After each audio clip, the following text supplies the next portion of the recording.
Hello, everyone. Welcome back to the Keys to AWS Optimization. We are going to be talking about a customer story today. We have Siva from Trainline. If you are from Europe, you probably have heard of Trainline. And if not, you might not have. Trainline, an app I used this morning. I feel like I opened it up and went, I'm going to be talking about this on the show today. Made me smile. We're going to be talking about their FinOps journey and also some of the amazing tools that they have built in-house. So if you are thinking about creating tools for your company and you're like, should I buy? Should I make my own? We're going to be diving into that. Hello, everyone in the chat. Drop us a message and say hi where you're coming from. But let's get started with our kind of opening question. Siva, have you had a frugal week or a splurgy week this week? I would say it's kind of a splurgy week. Kind of doing travel and planned preparations to meet my family and friends. So it is one of those weeks where like you spend some money and be happy about it. So that is kind of the week.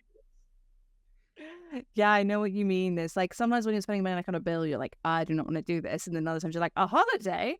Take all my money. I'm loving this. I'm trying to think now what my week has been like. I feel like I was jumping around doing some stuff. But I feel like I've had quite a calm week. Everything that I've been doing has been either free. I went to a really good, picnic in the park event at the weekend that was free and stuff like that, taking advantage of the sunny weather. I said I wasn't going to mention the weather and I still got it in there. But very, very fun. Thank you for sharing. Let's get into the episode. So welcome everyone to the Keys to AWS Optimization, the show where we share stories, concepts, and solutions to help you unlock your spend at AWS. My name is Seth Gooch. I'm an SA advocate here to help you with all your FinOps questions and on your journeys. And with me is Siva from Trainline. Do you want to do your 1-minute origin story to kick us off? Yes. Hello, everyone. I'm Siva Prakash. I'm working at Trainline as an engineering manager of FinOps. And it's been like 2 years of my journey at Trainline so far.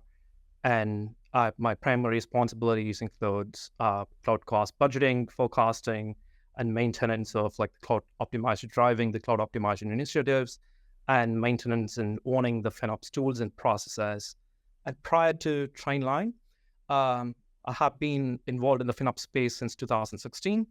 And I have worked from like lean startups to the enterprises. I'm also one of the FinOps ambassadors, recognized by the FinOps Foundation, and which means like I advocate a lot of FinOps journey and challenges and best practices, and making industry across people to educate them and to kind of create and build a cost-aware culture. Amazing. I didn't realize you're an ambassador. That's so cool. And for those of you who don't know, the FinOps Foundation is a great organization. I was one of the OG members, been there, been in that group chat forever. But do you want to give a brief explanation of what the FinOps Foundation do/are for everyone watching? Yeah, so they are kind of the commodity in which we share best practices, and FinOps is kind of like open source, where like you have a bunch of knowledge in industry across a people, where like you have a bunch of knowledge about the FinOps and best practices, and we share different stories, and it's kind of like a open library of a FinOps, right? So you get talk and get to know more about the FinOps best practices there. Yeah, I'd recommend joining. They are just a super great resource. I just love the Slack channel. That's like the main thing I feel like I'm here for a lot of It's that. very engaging Slack channels though. Yeah, it is just, and also I just love people to ask questions. Like you can too. Reminder, throughout the episode, drop your questions, comments in the chat. I'm watching. I can see all the highs. How are you? I'm great, thank you. So please put any questions in there. We'll be looking to answer anything around the topic of FinOps. If we cannot answer it, we will make sure that you can email this email address, costoptimization@amazon.com, and let us, and I will follow up with any answers that I can find for you. Let's get into the show, starting off with a little bit, just so people know, we don't have to go into like super detail about the company because we're going to focus on the FinOps, but I think it's worth noting kind of what you guys do at Trainline. So do you want to just give an overview of what Trainline does as a company? Yeah, so Trainline is Europe's independent rail platform. We sell rail and coach tickets. We help our customers to find best value, fair search prices for their journey. And always our aim is to provide easier, accessible, and enabling like environmentally sustainable travel choices for the world. So that's what we do. Nice. I love that it's like obviously sustainable elements to it. The split ticket thing is the best thing on Trainline. That's why I use it the most. Trainline as well as a user, it helps you get the most optimized. I love we're throwing in like optimization terms when it comes to the company, but the most optimized tickets. So me and my friends love using it. I did realize I'm becoming like a salesperson for Trainline, but it is pretty good. So what is your role in the FinOps team specifically, and like your goals for the organization? So so I manage all the FinOps function at Trainline. So it's kind of my team is in charge of, as I said, like we do all the budgeting processes and training people and getting into the cost culture because we have the different personas within the company, right? So we Yeah. are bridging the gap between all the different personas and being like kind of cloud stewards for the cloud spend. Mhm. And if you can share, what kind of architecture does that involve for Trainline? Are you very like EC2 heavy, or are there other kind of compute elements? What's your kind of bread and butter services that you deal with day to day, or your developers deal with? So our top spending services are like compute, storage, and databases, just like some of the other companies. But we are kind of in a transition where like we are always advanced and move into the advancing into technology. So now we are in a phase of like going cloud native tooling, from kind of moving from infrastructure as a service to platform as a service. It's not just about like cutting cost in mind. It's about like how do we position ourselves in terms of reliability, scalability, performance, and so a lot of other boxes as well. Yeah, the kind of making yourselves flexible and being able to use more stuff that's built for the cloud is such a good kind of development process. So we're going to touch today on three kind of core areas when it comes to FinOps stuff we've touched on before. But like I said, we're going to have this nuance of the homegrown elements and tools for it. So the first thing we're going to talk about is cost visibility. So when we're talking about cost visibility, it says on the tin, where are people spending money? Why are they spending money? What are they spending money on? And we love using these tools. I feel like everybody agrees with, like, when it comes to FinOps, this is the thing we focused on at the start a lot. So making sure we can see this data. If you can't see it, you can't save it. And if you have your footprint in the cloud, you can focus on effort. So where do you need to educate? Like I asked the question of what services do you use the most on? If you were like, oh, we're fully serverless, the optimization journey is very different compared to a kind of more static EC2 kind of culture. So we love getting these things. So in your situation, you guys have moved to creating your own homegrown tools. So let's start with that. Why, maybe just a high level, why did you decide to create things at home versus going out and purchasing maybe a third party, or even using the native tools more specifically? So the decision was to simplify the cloud cost of ownership, right? So that is where the main objective, and we started that initiative. So I don't complain, but the native tools are more powerful, and it has like kind of different filters and different cost components in it, and we have like different personas within the company, right? So finance will be looking at the cost in a different way, whereas the executives look at the cost in a different way, and engineers will look at the cost in a different way. So for an easier engagement, we need to kind of give a flexibility for the users to kind of use a one-click dashboard where like they don't need to fiddle with all the different filters. That is kind of an element that triggered this challenge. And we thought of like solving that, because once you have a lightweight visibility tool that interacts with like internal tooling, and you can extend that into kind of like unit economics, and where you need to put more of the integrations into it. So that is how we started, like, okay, let's create our own tool which will make the engagement much easier, and we can kind of create a cost-aware culture with the organization, as every stakeholders will be happy in using the same cloud spend in a different notions. Yeah. When it comes to those different stakeholders, you had finance, you mentioned, who else is accessing the visibility tools that you utilize? So it's pretty much everyone in the tech organization, from like engineers to the executives, I would say, and also sometimes we have the product teams as well, like who will use that tool. Nice. And do they all look at the same view, or are they pre-customized to focus in on these different personas? So we have created kind of uh, the tool itself will have like a simplified dashboards, we call it. Like we simplified that to three different personas, right? So for engineering, like it's engineering specific dashboard, kind of giving into a summary dashboard, and then we also have like a deep dive dashboard for people like engineering manager or senior engineers or engineers who wanted to look into the fine grained details. And for finance, they will look at the cost in a different way. Like they wanted to track the marketplace spend, and then they wanted to look at the cost into the fiscal year. So we combine the cost widgets specifically for them to look at those views. And at the top level, like an executive, and they wanted to look at the cost, like, okay, who are the top spending movers? What are the cost elements we have and where we need to focus on very high level pictures, right? So we customize the dashboards specific to their own use cases. Yeah, that is so important. The amount of time people waste filtering dashboards to look at their team, it could be, Exactly. or their, yeah, exactly, or even their jobs. If it doesn't do it, there's like, they need to have the feedback mechanisms. Actually, let's go into that. Did you have any feedback mechanisms from people who use the tools to back to the people who manage and make them in your team? Yeah, so we have got a very strong feedback. Like most of the users who use the tool has rated or the internal tool as like about the cloud native tools, which is kind of a bit of a satisfaction for us, like that we have Yeah. better. And also like most of like 80% of the users or repetitive users in the platform would seems like kind of okay, so they are using the tool on a regular basis. So that is kind of the indication on the feedback side of things. Yeah. Yeah.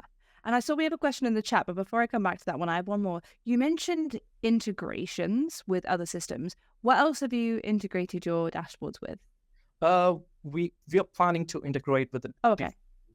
different Okay. tools and processes, but we started with an AWS cost reports there. Like it's just we have other BI tools where like we have a business informations. It's just like plugging in them. So when we decided to no, it's been like just 2 years for me at Trainline, and we have successfully like built the tool within a year. So we are in the next phase now. So the next integrations would be a part of our future journey for the tool. Cool. Yeah. And adding in that business data, everyone watching, I can't emphasize enough. People can't memorize all of their account IDs. You have to add in some of that nuanced data to make sure people can easily group stuff. And like we were talking about filtering for their job, if they had to go through and click every single time for all their accounts, it's such a waste of time. Like group them together, use tags, use OUs to help speed up that process for sure. Yeah, so we have a grouping mechanism. So to simplify that, so what we did was like we have a bunch of dashboards based on the personas, and then we group based on the business units, right? So some business units will be tied to certain accounts. So we merge that and give a kind of view of one filter available, so that it's very easier for them to kind of choose between a one single click button on the filter to get a deep dive into the combined view of all their accounts. So yeah, we handle them. Brilliant. Yeah. So when it comes, where's that question gone? Okay, so question from the audience. How long did it take you to get your own tools up and running? It was like kind of 6 months effort from the beginning, from the scratch of like what I started with the product, drafting the product requirements to like kind of creating an MVP of the product, right? So it is kind of an exercise that I did in the previous companies as well. So it's my third time doing it. Uh, so it's kind of like I knew like what are the elements that are more important, and so yeah, it's kind of like a 6 months of journey for us to get the first MVP out. Yeah. And saying that about doing it for three different companies, is there anything that you do now that you missed the first time that you did it that you kind of improved on? Oh yeah, so we always had an improvements, right? So initially, like the thing that is different from like every other company is like using the internal tools, right? how do you make use of the internal tools that are available within the company? Like when you make building some of the products, when you come up with a new solution and putting them into kind of creating those homegrown tools, the challenges you will have is like, how do you train people? They lose getting into those. So the one of the interesting thing that I learned about was like, how do you make use of the internal tools that are available, and then you create a solution on top of that. So that would easily engage people time, because they don't need to learn about the tool because they knew how to use the tool, and you don't need spending time in explaining about the training, and you will get like a lot of the other pieces checked out. Yeah, every time people integrate a new tool, it's always that, oh no, I have to learn how to use something new. It could be just a headache.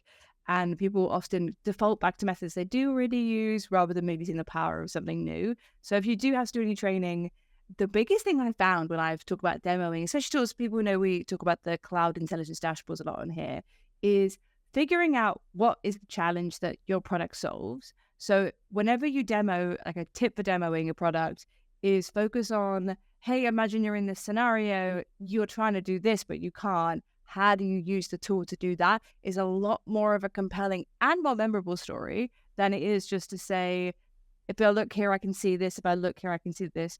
People are like, so make sure you add that element to the story. In the same kind of, oh, by the way, Richard says, wow, that seems pretty quick. I agree. 6 months to kind of get an MVP is a nice timeline. You guys should be very proud of pulling it through that fast. Sticking on theme, what are some of the other challenges you find with making your own homegrown tool?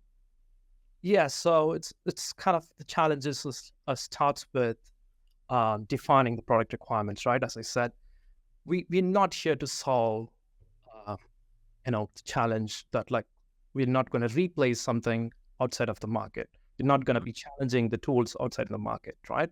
So what you need to be doing is kind of drafting must-have requirements and nice-to-have requirements, and start with kind of the baby steps. So when I wanted to have an MVP, you can actually like have plenty of dashboards, which seems to be like, okay, so I need that for sure, right? But what you really want to do is kind of getting into the objective of like, okay, what are the top 3 challenges I'm going to address it for first? And that will unlock the way that we operate at every company. Every company's usage and challenges will be different, and they'll be dependent on one report. So how do you solve that? So identifying the requirements and the key requirements and what you do with MVP is very important, because that sets you at the right path for the success, right? So you need to spend more time in identifying with your stakeholders and trying to understand what they really need to use this tool on a daily basis. So the challenge would be like, yeah, that. And then like you also have every single tool will have different functionalities. And sometimes you need to go back and kind of bringing in some of the elements to it. For example, for the calculation purposes, you really don't know. Like sometimes you feel like you have the data and you must ask the data and put it and ingest them into the presentation layer, which is like the BI tool. And then what you say at the end would be like, okay, so I should have done this ahead of time, right? Because I couldn't be able to change or modify this bit of work, which is kind of necessary for me. For example, when we talk about the amortized cost, right? So when you have an amortized cost, it is a very easy filter that you get it in the Cost Explorer. But you need to kind of, when you build our own tool, you need to work that back, right? So you need to kind of, so how do you get the amortized cost for an engineering perspective? So does the tool will have the ability to do the computation at the end, or do you have to kind of prepare them ahead of time? So that is checks that we need to do ahead of time. Mm-hmm. Yeah, there's a lot of extra work that goes into it that you can't just assume. If anyone wants some queries around amortization, I would just put these in the chat. You can always check these out. Kind of amortization can sometimes be a bit of a headache, but these queries have some good examples of how you can calculate that kind of stuff out. So, quick question: who builds the tools? Is it the FinOps team? Is it somewhere else centrally? Who does? Yeah, it's a FinOps team. It's a Okay. ground FinOps tool within the FinOps team, and we also have like paired with other teams in general, like getting support to kind of work on the DevOps side of things. But the ownership of the tool still sits within the FinOps team. Interesting. So, what kind of background/roles do you have in the FinOps team to be able to build something from? Like, do you have technical people as well as more financial background people, or is it a mixed bag? It's kind of a technical. To be honest, like we have one developer who was like working with me to get this delivered. So we were like kind of 2-member team to deliver the product. Yeah. So I define the product requirements, and then the developer will then go ahead and kind of create out writing the scripts and using the different technologies to get that delivered. Yeah. Brilliant. When it comes to like developing the visuals inside of these, often we've had Alex Head come on here and talk about building out dashboards and solving problems. But when you obviously mentioned that you create the kind of MVP and the description of what you want to build from it, do you? Because I just as a dashboard person, what kind of process do you go through? This is so in depth for choosing the type of visual, because I often see, like we talk about it, Cost Optimization Hub has a donut when you go on to the homepage. And I'm always intrigued, like, I just feel like I go for pivot tables in QuickSight the majority of the time. And that is my default, because I don't always need to see the thing. Although recently, like this, obviously it's different times, but the question is specifically, how do you focus on what type of visuals you need for different problems? Yeah. So I start with kind of a strawman plan, right? So kind of I put myself into the shoes of the different stakeholders, right? So for example, for the engineering specific views, we wanted to know, like, how do we simplify the day-to-day operations? So more of the time, like, we get to ask the questions about, like, what are the cost changes that we are seeing? Like, we know like cost is, but they may be interested in what is the cost increase specific to like versus the previous month or previous weeks. So kind of creating that widget with a cost difference will make a lot of sense in with a percentage, right? It's kind of comparison feature that has been recently released in Cost Explorer. So we have that and kind of widget as a kind of a widget in our view. So that translates their own story. So I put myself in a similar situations where, like, okay, so for finance team, what are the questions that I'm getting from the finance, right?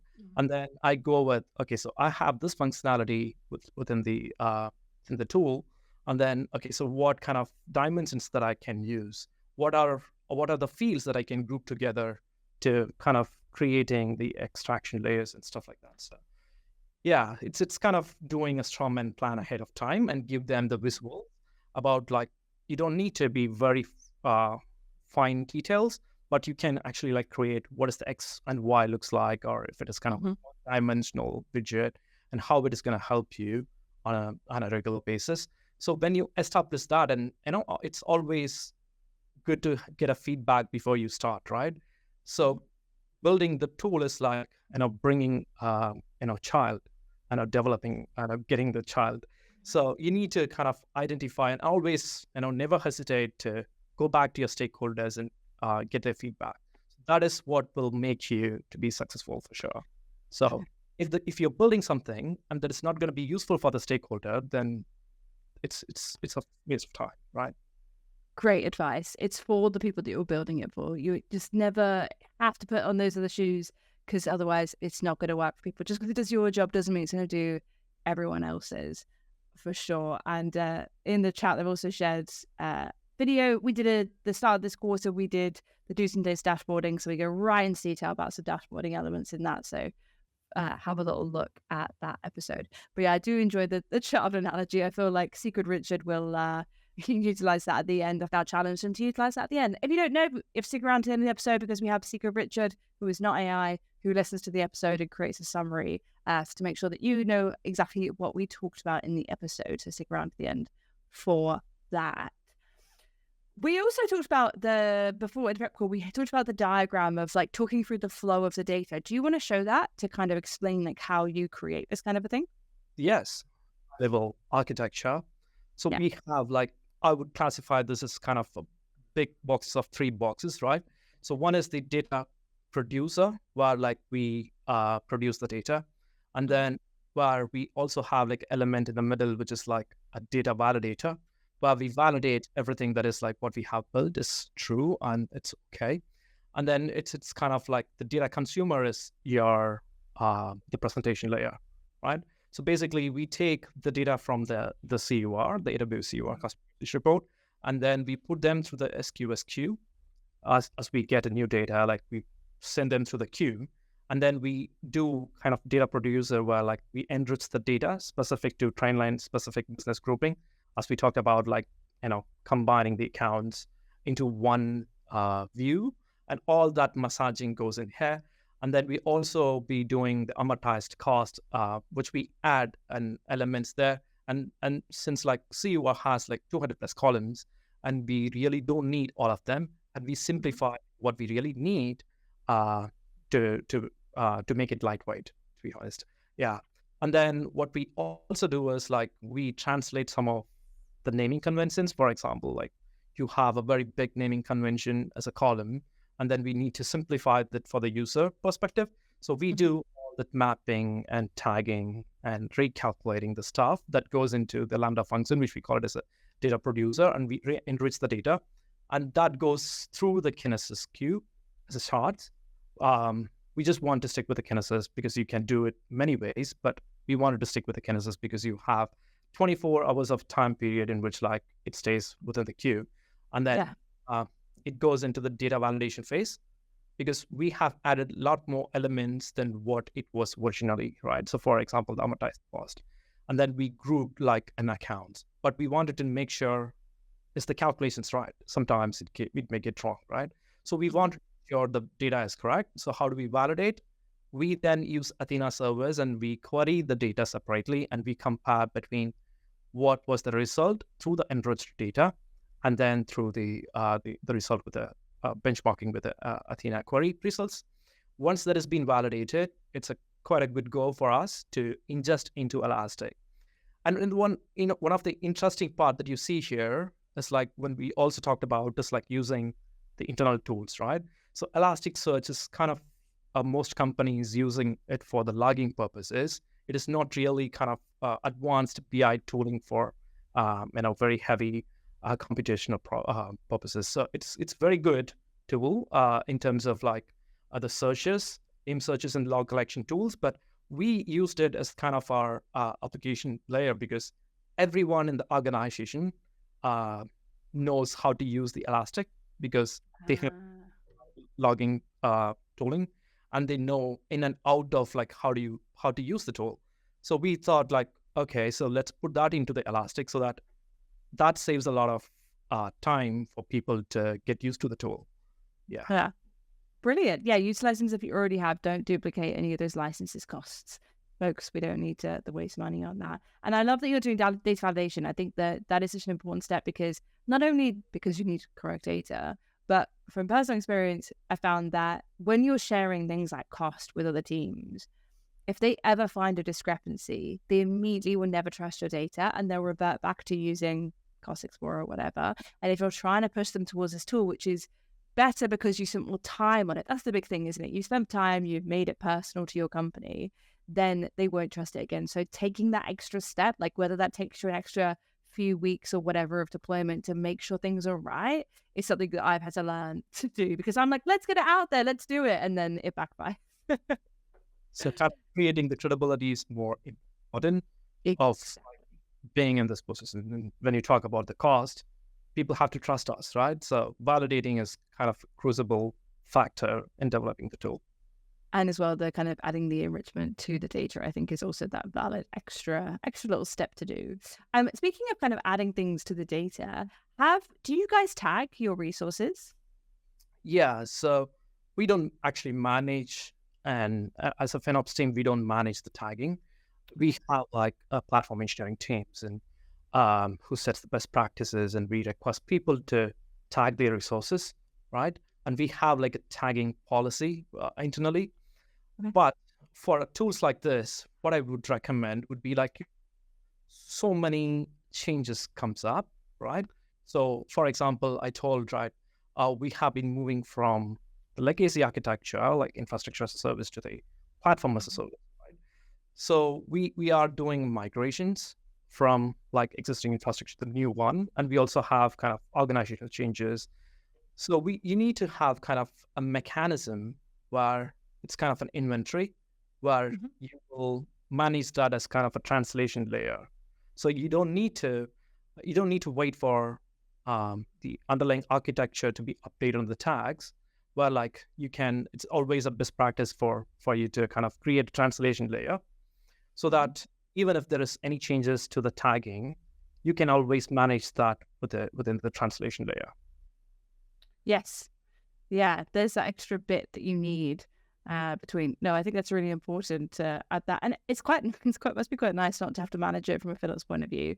Like it's true, it's the infrastructure, and so you're just pulling in that extra data.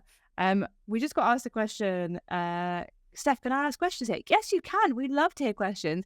Please pop any questions you have in the chat. I'll be watching, and I'll bring them up and see if we can try and help throughout the episode. Yeah, the tagging age-old question about tagging is always interesting to see how people handle it. So last question on the visibility section before we move on. What are some big results or wins that you've seen from implementing and kind of creating this dashboard? More engagement, reuse of the existing tools. People are like, as I said, like the engagement has become easier with the simplified tools, and also like similar tools in the market is costing a lot more money. We are just spending like 1/3 of what is a similar solutions available in the market. So all win-win situations. Yeah, brilliant. That is great to hear. That kind of like success born out of this, which is really important. So yeah, folks, any questions about visibility, feel free to drop them in the chat. But we're going to move on to a little bit more of, unless, did we miss anything? Is there anything else you want to say about visibility? No, I'm good. Cool. Forecasting. Still in the visibility-ish world, but forecasting and budgeting, I feel like is such a, I mean, it feels like something we should be easy by now, but because of the flexibility of the cloud, it's always going to be a bit different. You can't forecast as accurately as we would like to because we have these things with developers. Developers can build stuff, and sometimes they build something that's cheaper, sometimes they build something that's more expensive. Sometimes they do build, sometimes they don't build. Sometimes there's more days in the month. There are all these things that we have to deal with, and it makes it so much harder. It's not so flat. But as we always say, the benefit of that is that you are only paying for the resources that you actually need and use, so you don't have to waste all this extra capacity because of that certainty of the month over month. So when it comes to budgeting and forecasting, let's start with a simple thing. Let's start with budgeting. So do you guys utilize budgeting, and how do you kind of roll that out at scale? Yeah, so we do that on a yearly basis, and also we like do kind of forecasting, reforecasting methodologies as well. So for the year preparations for the financial year, when we get into, like, we start this ahead of time, like a quarter ahead of time, before the next financial year starts. So what we do was like we engage different people within the company, different stakeholders within the company. So it is kind of like we start with trying to understand what are the new projects that is coming in, what are we thinking about, like what product prioritizations are, and what are the technical the features that we're going to add into our products. So kind of getting into that details and then trying to understand what stakeholder has in their list of projects. And then we will gather aspects of information from like the past cost history data, and we do a kind of a requirements gathering session. So once we're done with that, what we do is like then we decide whether like we have so many different models we use at Trainline, right? Because all the different businesses on a different teams will have like a different patterns of the cloud usage, right? So some of them, for example, like the online platform we have, so we drive the cost based on number of people visiting our website. So the visits is our cost kind of key driver, which is directly proportional to our cost in somehow. So we try to identify that kind of element and try to classify which are all the costs that are like directly, ties better with the cost drivers versus Mhm. what are like the cost, for example, the non-production environments and the dev staging would be like, it will have its own trend-based data. So for that kind of elements, we use like linear and exponential uh, uh, and a smoothing formulas to kind of forecast the data. So that is kind of the phase where like we do a modeling, and we do kind of different modeling for the product budget line, just basically based on like the cost driver based. And then for the other lines where like even the non-prod will have a different usage and the dev staging will have different usage. And if you have like security or data platforms, and they will have a different usage. So we don't like stick with a one method for forecasting, where we diversify to kind of better align with what the usage and trend, and we create a model specific to that. And once we're done with that, the next piece of work would be like, okay, so now we know the cost increases, and Mhm. then comes with like kind of, okay, what are the improvements that we can do from the Okay. financial perspective, right? Like you will have like a plenty of savings opportunities sitting around, and you need to be like taking them into an account. And then like what are the reservation opportunities, or like what are the low hanging fruits that can be achievable, and we also factor that in. And once we're done with that process, we kind of come up with two different numbers, because budgeting is always based on assumptions, right? Yeah. You need to validate yourself that you're doing the right thing. So what we assume like best case and worst case scenarios. What is the Ah, best case, right? And where do you land this year with? And then what if the worst case looks like? And where do you land the number with? And we have like get the two different numbers, and then we always go with the middle of it. It's really ah. stakeholders, and we need to get their input as well, because once you help them setting the budget, what you need to do is like you need to get with the stakeholders, because they're going to manage the budgets, right? So we Yeah. need to get a sign off from the stakeholders saying, okay, so I'm good with the numbers. So once we're done with that, then it gets into kind of finance levels. And because we also take the high level details from the finance about like what is the high level budget number we need to stick with. So we need to align that, right? So now Yeah. it's kind of a phase where like, okay, should we prioritize this project? If we're going to prioritize this project, it's going to be costing XYZ. So we prioritize and deprioritize some of them. And once we get Ah.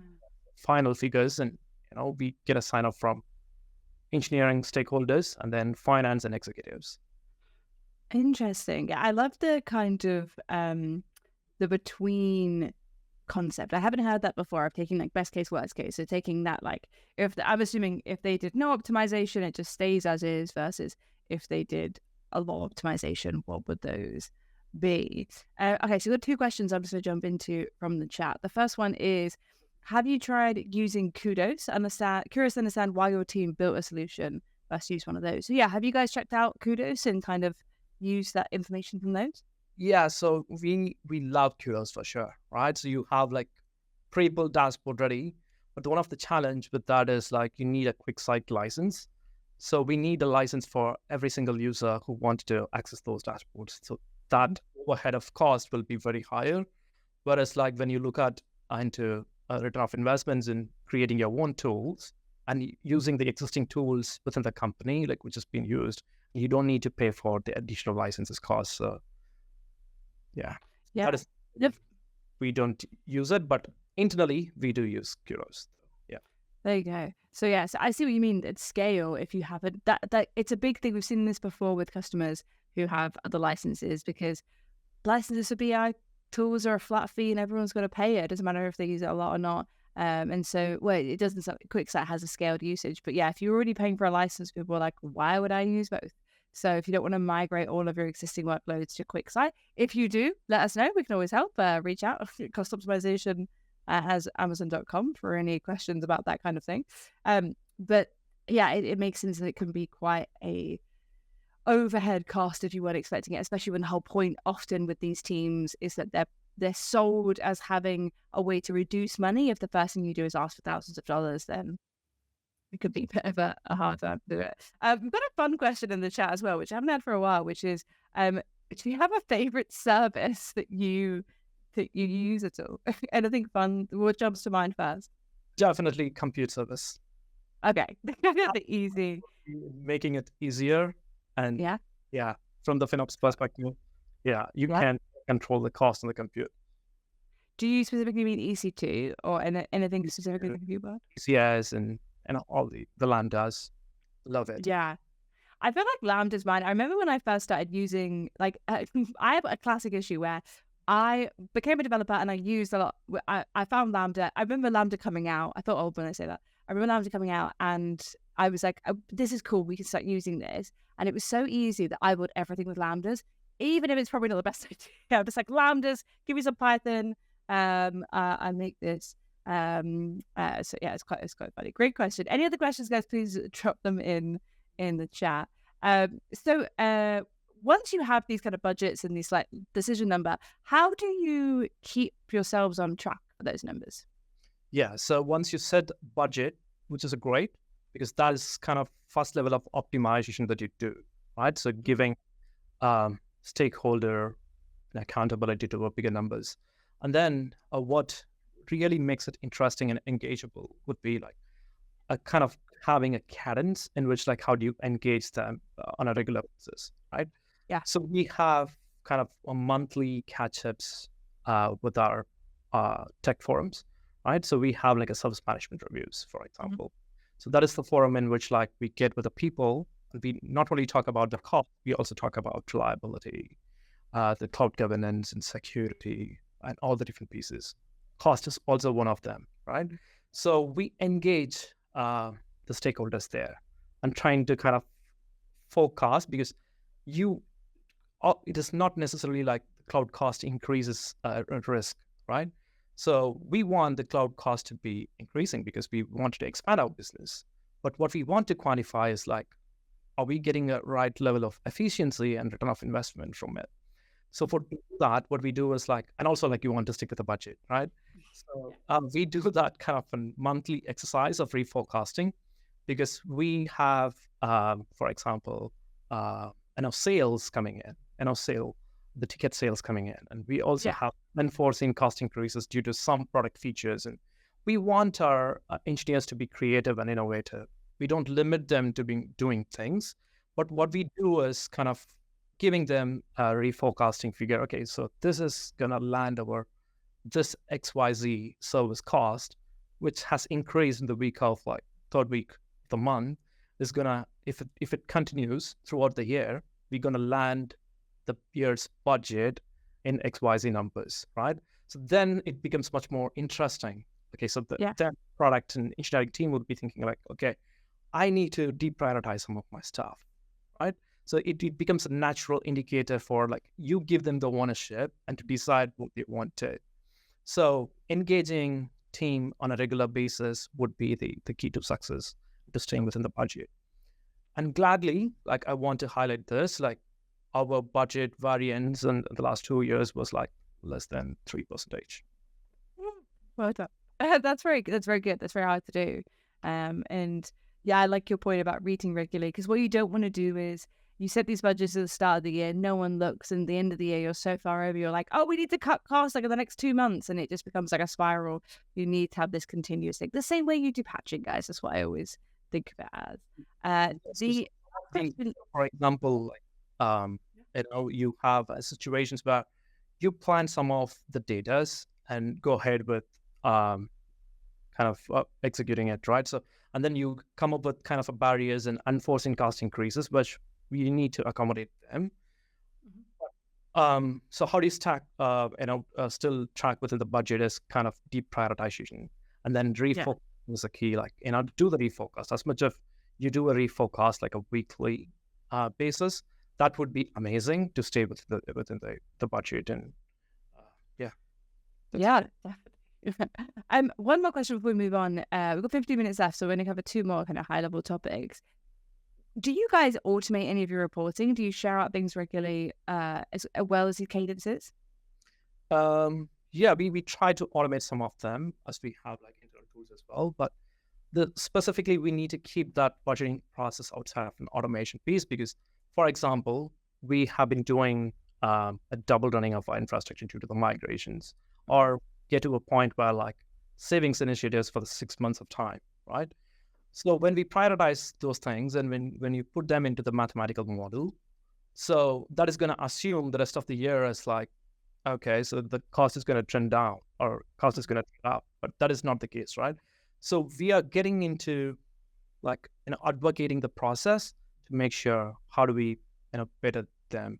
So for now, like we are still managing that as kind of internal tooling, I would say like semi-automated, where like we get the reports in a different cost dimensions, the way we want to group them. So that will be there. But getting into the modeling of the cost is still not, we're not very comfortable with automating the process.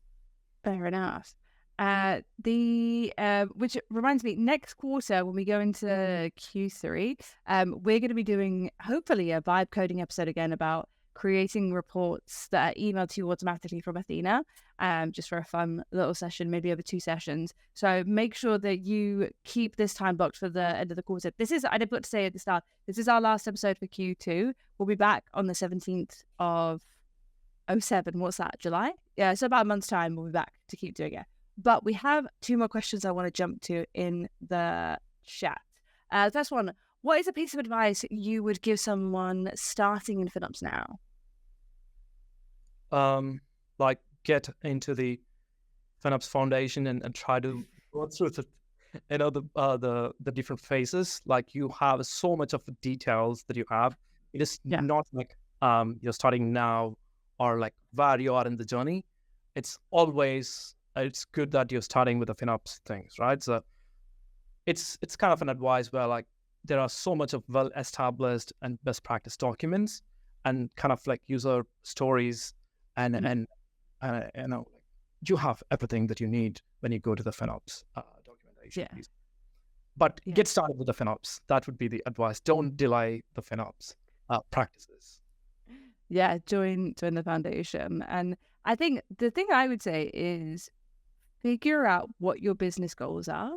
Because a lot of people I speak to, and from myself, when they start doing FinOps, if they've come from somewhere else, or maybe they've watched a business show and they're like, I'm going to focus on optimization. And then the business is like, no, we need you to focus on cost allocation, cost visibility, like these different tagging, unit costs. There are so many different elements, there's so many different scopes that you can look through, that you have to understand what your business wants you to do, because otherwise you will never succeed. If you just keep saving money, that might not be the priority. So just from a piece of experience, that's it. And then someone else put in the chat, if you're just starting, check out Keys to AWS Optimization. Yes, subscribe to the YouTube channel and make sure you check everything live we see. Thank you for the plug, guys. And a last question, which brings us on to one of our last topics, which is, how is your team managing cost optimization actions like right sizing, resource cleanup? Are you using things like Optimization Hub, or is your custom solution also doing that? Yeah, so when it comes to optimization, I like the simplest formula of how do we look at the cost, right? The cost is times of unit price and times of usage. So we want the piece of like the unit price, which when I say like it's a FinOps team wants the how do you optimize the unit prices, and then there comes the usage where we want engineers to make an actions, right? So we kind of create a best practice documents on the high top spending services and right sizing, because every company's application usage is completely different. They may be needing like 80% of the CPU, which is available at the time. So we be the advocate for like our internal architecture. Try to understand your internal architecture and create like your own best practices. And then once you're done with all that elements, and what you can do is like kind of creating a cost efficiency dashboard where you identify like top spending services and bring them into that gamification process of anything that you wanted to measure in efficiency. The simplest and successful formula would be like identify the potential savings opportunities. 1 minus potential savings opportunities divided by your total spend will give you an efficiency rating. So it doesn't really matter like you have smaller resources or like smaller accounts of cost or now spending in the millions. It is always good to check your overall efficiency score. That gives you a kind of level of accuracy. And also definitely use the unit economics as much as possible. So that will lead you to the directions of like where you need an optimization. And sometimes like cleanup is not a priority for the organization. Cost is not a priority for the organization, right? So we don't always want to do like optimize the cost. Sometimes reliability takes precedence and performance takes precedence. So it's about the balance. So, but you need to have a kind of a measuring KPI to make sure you stay on track within the KPIs and set targets within the company for those KPIs as well. So like when to pull the levers versus like let slide. Yeah. Yeah, I love the KPIs. Always good because otherwise, I think sometimes people miss as well. KPIs help you track the impact. So again, you have something to show what's happening, what the things you're doing and investing in, the cause and effect with those.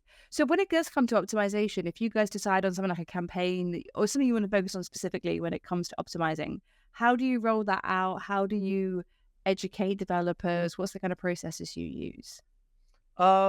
Yeah, so we engage them through the as I said, like we have forums, and then we also like on our regular forums, right? So it's about like you don't need to create an altogether new process that's fits. Just use the ones. Yeah, the existing one is successful, and in a way like you interact and get with the people. And then for us, like we have a forum already existed, so I have used them to get into the details of like what other priorities are, like engaging them on the different priorities. Brilliant. Okay. Yeah. So on to our last section before we go into our secret Richard with the summary.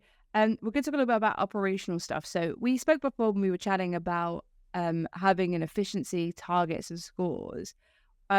What made you want to do a kind of score for this kind of work?